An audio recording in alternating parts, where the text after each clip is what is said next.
Will I begin? Yes, you can now. Yeah, work away. Okay, so Dechtine, as we know, is the daughter of Nasa, the one we've just heard from, or the one I just read. Sister to Conor mac Nessa, the king of the Alad, and mother of the great warrior Cuchulainn. She was married to Suldov, who was the temporal father of her son. His foster father was Lu of the Tuatha Dé Danann, one of the great gods of Irish mythology. Tuatha Dé Danann are the people of the goddess Danu. The northern cities are referred to in this, where the Tuatha Dé Danann came from: Falius, Gorius, Marius, and Phineas. Bruna Boina is a palace beside the river, at the River Boyne. A hurl is a stick used for the game of hurling. A slitter, a hard ball used for the Gaelic game of hurling. And Rishtra is a warrior's battle frenzy. Those words will be in here. So this is the boyhood deeds of Cuchulainn and his call to arms. There was a cup, unlike any other cup, at a feast, just like every other feast. It looked like it had come with some shipment of wine. It was exotic to my eyes. Little men and women dancing, notions of love painted all around it, and full of purple wine. I tasted it. I drank it in slowly, deeply, blissfully, swilling every particle around my mouth. Sip by sip, down into my belly, where I felt it warm my senses, awakening them, at the same time as sending me to sleep. And from that moment on, I began a different life to the one I had been living. While I slept, a man came to me. His hair was golden. His skin was the color of cream. His eyes so blue you could see a summer sky inside them, and tried to believe me, because it is true that as he loved me, I saw two white wings behind his shoulders. His name was Lu. He was one of the Tuatha Dé Danann who came from the northern cities long ago. After, he bid me leave Owen Macha, where my brother Conor mac Nessa was king. He bid me go to Bruna Boina and bring with me my 50 handmaidens. When I said I would, he changed our shapes, and we flew as white birds over the plains and forests of Ireland. How can a woman put words together to describe what it is like to fly? I can more easily talk about wine or lovemaking, because most have or will have the experience. And if not, they have imagined themselves into its earthly bliss. How can I tell what it is like to fly as a bird to those who have never flown? High, high and higher, inhaling, exhaling, lifting, letting go with my wings, open wide, and nothing and everything was there. We made forms in the air, patterns and shapes through the clouds. We flew over plains, saw the tops of trees, the expanse of the forests, the pattern the rivers make through them, and the lakes that mirrored us back at ourselves. We saw the lapping of the sea on the shores of Ireland. We flew high as mountains, took rest where there were eagles, only to swoop again between the cliffs amid the sound of waves crashing on the rocks. For the length of time it takes for a human child to gestate inside its mother's womb was the only thing we knew of time when we were birds. It was my child we were waiting for. My bird husband was Lu, god of light, truth, art, and the harvest. He wanted me to bear a son. For what purpose he didn't say, but I guessed it was to keep the magic of his people in our world. So we would not so easily take the generosity of our harvests, animals, and forests for granted. We feared we were not telling ourselves the truth. Time passed. My child gestated inside my bird belly, held up by the wind, and while he formed, we ate and slept over earth and water. We were lifted into the air by the spirit of fire until it was time to awaken, to take up our human forms again, for me to have my child. It was always deemed that I would come back to my home, to my husband Suldov. though by then I knew our return would not be in the style of 50 women coming to the gates of my brother's great fortress, asking to be let in and accounting to all for our absence. We were too much to ourselves by then for that to be an option, and so we flocked together as birds one last time and flew to Aon Macha, where we raided the fields of every seed that had been sown that year. That was an action with two intentions. One was guided by the birds, to show the men of Ulster how they lacked the power they thought they had over the natural world. The other was a human tactic to draw them out so we could meet with them on terms of our own. They yoked 9 chariots.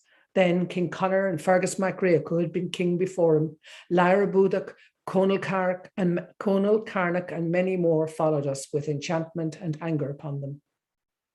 They followed us all the way to the great castle at Bruniboyna, which had a spell put on it, making it look like an old shack. We were sad to say goodbye to the sky, happy too because my pains had started, and so there was a child to be born, which is the greatest happiness of all. The men were outside, unsettled and suspicious. Fergus came first, and as he knocked on the humble door, it changed before him, and then he recognized the grandeur of Bruniboyna. As the door opened, he saw the 50 women who were missing from Aon Macha. They greeted him fondly while he thought he had entered a dream. It was no dream, but maybe it was some threshold between the worlds that were dividing us in those days. We invited them all. The women who were not tending to me treated our guests with food and drink that was exotic as Bruniboyna itself. The only thing they had to bother them was the sound of myself. When they inquired about what was happening, they were told only that a woman was giving birth upstairs. They settled in for the night, drank and ate all that was put before them, then fell into the stupor of drunken sleep as if the world about them was quiet as a stone. He came with the dawn.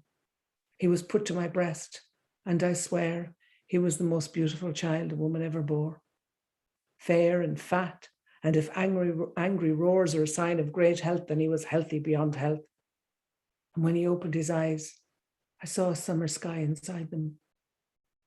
I called him Satanta there and then, and with that, I gave him to my husband Suldov, who would be his temporal father. In the morning, my brother Conor was the first to rise to the cries of my child. He had been told that a mare had dropped 2 foals at the same time as the child was born, and that was seen to be a strange event. So he took them for his own. He came looking for me and was filled with joy when he saw it was me, his own sister, who had birthed the boy. He called his men to tell them the great news: a royal son for Ulster from his sister, who had found a way to have him with or without her husband. They didn't care where he came from, as long as he had come from me and my royal blood. Then all the talk began. Who would teach him what? I shuddered inside because they spoke about a man and not a child. Fergus, who had been the king of Ulster before Conor, wanted to teach him all that he knew of protecting his people and battles and crafts. Each and every man there had an idea of himself as the father of my child. They told of how they would raise him, naming the qualities that they would teach him. Conor, who was as good a king as any for his diplomacy, said that they would all in their turns teach the child their own expertise. I said, will he be allowed to be a child at all? Will there be time for him to live and play with his mother and father at Merhefna? At last, my brother listened to me and said, and so Satanta was raised by Suldov and myself. But that lasted only for a time, because it was as if the child had heard all that had been said that day. Even though he was only a babe on my breast, he heard them say he was destined for learning great things, and so he was always in an awful hurry. I couldn't hold him. He never crawled, he climbed. He never walked, he ran. He never whimpered, he roared. I remember the day his father gave him his first hurl. It's the smallest hurl ever crafted, said the maker. He never left it down.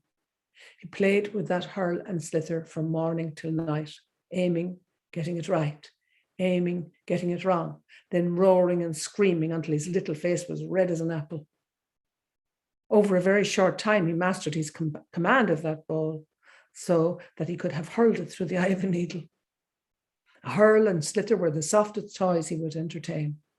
He would watch the smithy making swords when his father carved a wooden one, making swords. And when his father carved a wooden one, he went into a tantrum so big we had to take him for a swim in the sea to cool him down.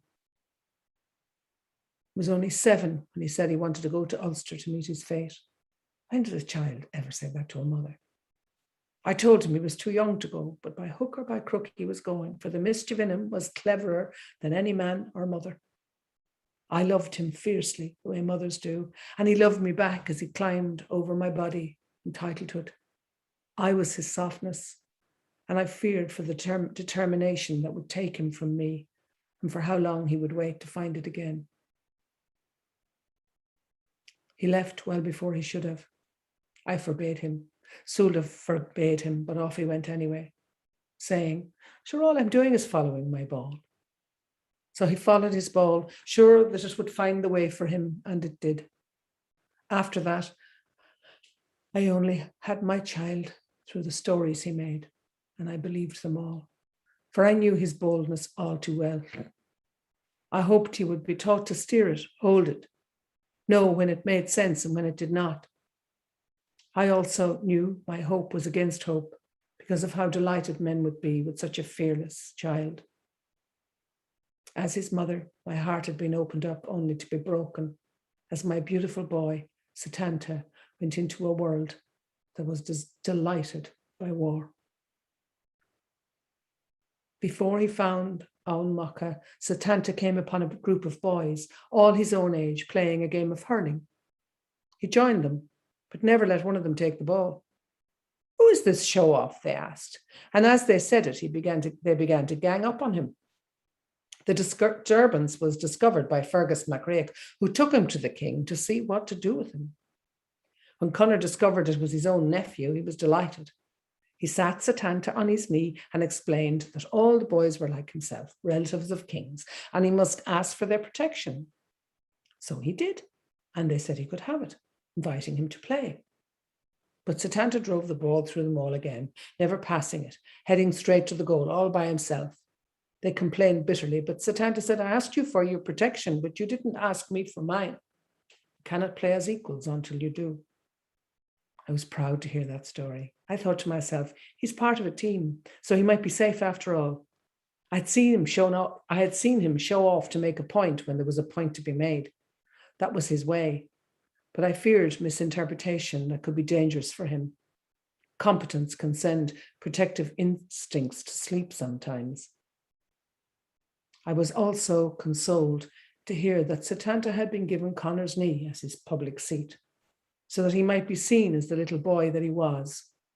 But that solace only lasted a while, because what I feared came to pass. One night my brother went visiting a chieftain called Coolin. He wanted to bring Setanta to show him off, but he wasn't finished his game of hurling. Setanta said, "I will follow you." Conor agreed and went ahead to be welcomed by Coolin with a great feast. He was there a while when his host said, "Are there any more coming behind you? I want to put my hound on guard on the gates." My brother, asleep to the tasks of child watching, neglected his memory and said, "My company is complete." And so Setanta in the dark of evening came upon the hound of Coolin, baring his teeth, getting ready to spring upon my little boy. Setanta took up his sliotar into his hand and hurled it into the hound's mouth, sending it down his throat to kill him outright. The men inside heard the commotion and came out to see a small boy standing up on his prey, smiling broadly. Conor was overcome with relief, having remembered his mistake. But Coolin was distraught at the loss of such a great wolfhound. And so my little boy stood up and said, "Until you have found a hound to replace the one I have killed, I will be your hound." The men laughed, but Coolin accepted his offer, and so, with a lot of wine-filled camaraderie and cheer, they renamed him. That night, they changed my child's name from Setanta to Cuchulainn, wolf of some chieftain with a lot of wealth to mind. That was heartbreaking to me. Why? Why did my brother allow that?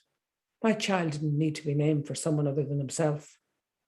That's why I gave him his name, Setanta, his name. He had no need of a name to do with anyone else other than himself. He was the son of Suldav, son of the heavenly Lu of the harvest, with a name all of his own, and now he was named as someone's hound. I let my brother know what I thought, but all he would say was the child accepted the new name. Why at that time did every man who knew my son forget that he was a child? Why did they not see he was in need of a firm hand? And surely the king, who was his uncle, could have been that to him. Anger had been rising in me ever since that day at the taking of his name. To this day, I cry for the beautiful name I gave to my Setanta. He called himself to arms after that. He'd been listening to one of Cuthbert's prophecies, that whoever came to arms on that day would be remembered forever, but he would die young. I wished with all my heart that those supposed to be wise would keep their prophecies to themselves. Could they not see that when we hear them, we live them? What boy doesn't want to think himself a great warrior? How does a boy know that when he is a man, he will want to live on past his renown because he will have a wife and children to live for? Why did Connor not say, you'll be a great warrior in time, and after that you'll learn the greater deeds of wisdom, for the greatest of all renown lies there? 'Tis clear to me that wisdom was not used for my child on that fateful day. He went to his uncle and said, Uncle, today's the day I come to arms. Connor gave him a sword, spear, and shield, and he broke them all. He gave them other sets that he broke too. Finally, the king gave him his own spear and shield that turned out to be strong enough. The same happened with chariots. I don't know how many he went through before he was using the king's chariot. He circled the kingdom with great satisfaction. Then he said, there is no point in me having weapons on this day if I don't mean to use them. Surely the day I take up my arms, I have to kill my enemies.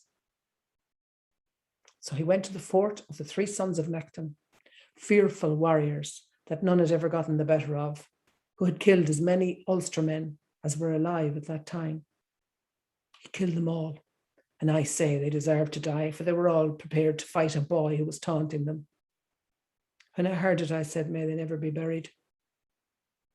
And so, with the heads of the sons of Dechtine decorating his chariot, he set out for home. On his way, he saw a herd of red deer. He chased them until they were exhausted, took two and tied them to his chariot. Along another way, he saw a flock of the whitest swans he'd ever seen. He asked Laeg Macringabar, his chariot driver, which is the most difficult, to bring them home alive or dead? It's more difficult, if not impossible, to bring them home alive, said Laeg. Setanta used his sling and a light rope to capture them, and so went on with 20 wild swans flying over his chariot. Imagine the sight of a boy racing home in a king's chariot, led by 2 horses that had been born the same day of himself, and 20 swans that were connected to life in the heavens.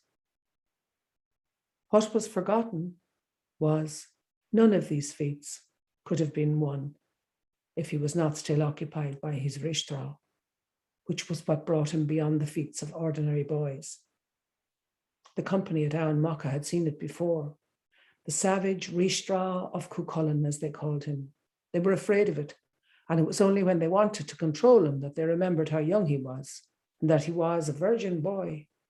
They could use his youth against him for their own safety. So they gathered 50 maids and bid them lift their skirts to stop him in his tracks.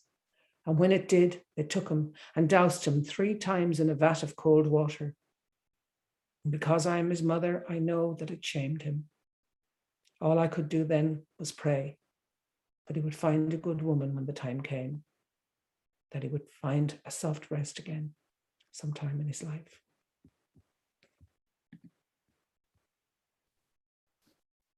Wow, thank you very much.